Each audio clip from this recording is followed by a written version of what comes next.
gue punya waktu 24 jam, tapi kok kayaknya masih kurang ya? Nah, apakah lo termasuk orang yang pernah nanya kayak gitu ke diri lo sendiri?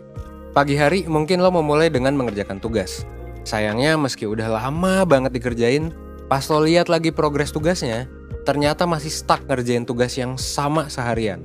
Padahal banyak tugas lain yang harusnya lo selesain hari ini.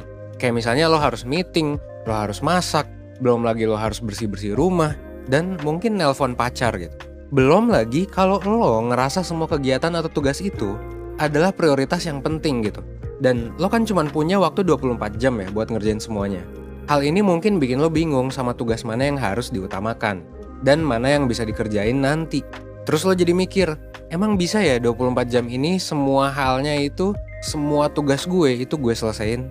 Nah, masalahnya adalah pas kita coba lihat orang lain, misal teman-teman kita lah ya, yang deket-deket aja dulu, kok ternyata mereka bisa ngelakuin banyak hal dan hasilnya tuh bisa maksimal gitu.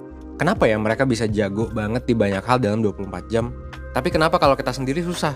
Well, di video ini gue bakal ngejelasin tips soal manajemen waktu, supaya di tengah banyaknya kesibukan lo ini, lo tetap bisa nih termotivasi untuk produktif, dan lo bisa memanfaatkan waktu yang ada dengan sebaik-baiknya.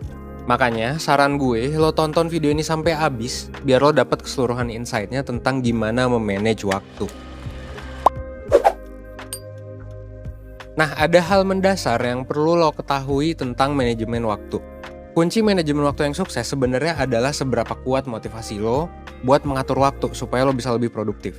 Terus gimana nih biar motivasi kita jadi kuat? Well, motivasi yang kuat ya, kalau berdasarkan riset, kalau berdasarkan kajian literatur dari yang tim 1% buat, itu tuh kita harus menguasai 3 skill utama ini. Pertama adalah awareness, kedua adalah arrangement, ketiga adalah adaptation. Nah, apaan tuh maksudnya? Well, di video ini gue mau ngebahas salah satu aja skill yang cukup penting dalam manajemen waktu, yaitu gimana caranya supaya lo bisa nyusun jadwal lo dengan baik setiap harinya. Menyusun itu artinya adalah skill yang arrangement. Mungkin sekarang lo mikir, gue udah nih nyoba bikin jadwal buat sehari-hari, tapi ya tetap aja, banyak yang ke-skip, banyak yang ketunda, atau nggak sempet dikerjain. Padahal udah dijadwalin gitu. Yang pada akhirnya bikin lo nanya juga, ini salah gue di mana ya? Well, sebenarnya ada beberapa hal spesifik dan sederhana nih, yang bisa lo lakuin dan akan ngaruh banget gitu. Apa tuh? Solusi pertama yang bisa dilakuin adalah lo tetap coba buat jadwal. Mungkin lo udah coba buat jadwal kan? Nah, tapi sekarang coba untuk ditulis dan lebih spesifik gitu. Dalam bentuk apa? Dalam bentuk checklist. Jadi ini yang pertama harus lo lakuin ya. Lo harus bikin checklist. Coba lo tulis kegiatan apa aja yang mau lo lakuin dan batas waktunya. Misalnya hari ini lo punya jadwal kuliah selama 3 jam. Terus lo harus nugas selama 2 jam dan lain seterusnya. Ini sebaiknya lo susun secara urut, sesuai waktunya, atau bisa juga lo susun sesuai prioritas. Terus di samping jadwal kegiatan yang udah lo susun, checklistnya ya, hal selanjutnya yang bisa lo lakuin adalah lo bikin kotak kecil tempat lo checklist kalau kegiatan itu udah dilakuin. Jadi ini hal yang kedua ya, lo bikin kotak di sebelah checklistnya buat nyoret si checklistnya itu.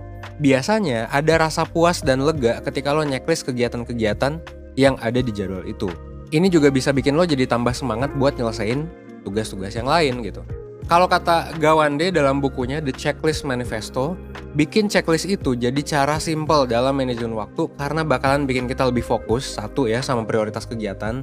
Yang kedua, ini bakal bikin kita disiplin sama tugas-tugas yang kita punya. Dan yang ketiga, ini bisa jadi reminder juga buat tugas-tugas selanjutnya. Dan ini juga terbukti sama banyak banget riset dan eksperimen yang sebelumnya udah pernah dilakuin sama banyak peneliti. Itu hal yang kedua ya. Hal yang ketiga yang bisa lo lakuin adalah untuk ngasih reward ke diri lo sendiri. Nah, rewardnya kayak gimana? Secara psikologis, manusia akan ngikutin ya tindakan yang munculin konsekuensi positif. Kalau misalnya tindakan lo itu menghasilkan konsekuensi yang positif, kemungkinan besar lo bakalan ngelakuin hal itu lagi gitu. Kayak kalau lo ngelakuin A terus konsekuensinya B, lo bakalan ngelakuin A terus-terusan kalau B itu bagus gitu.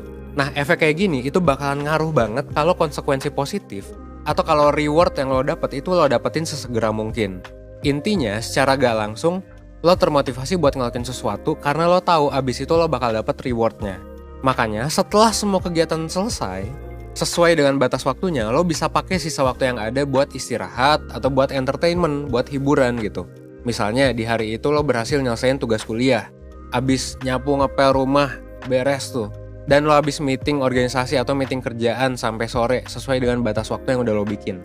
Nah pas malam, lo bisa aja tuh santai aja dulu gitu, nonton serial kesukaan lo hangout bareng temen, atau lo tidur lebih cepet gitu ya. Jadi kasih reward buat diri lo. Bikin rencana kegiatan itu memang susah-susah gampang ya. Lo mungkin masih bingung gimana ngatur mana kegiatan yang urgent, mana yang prioritas, mana yang penting, mana yang di hold, dan lain sebagainya.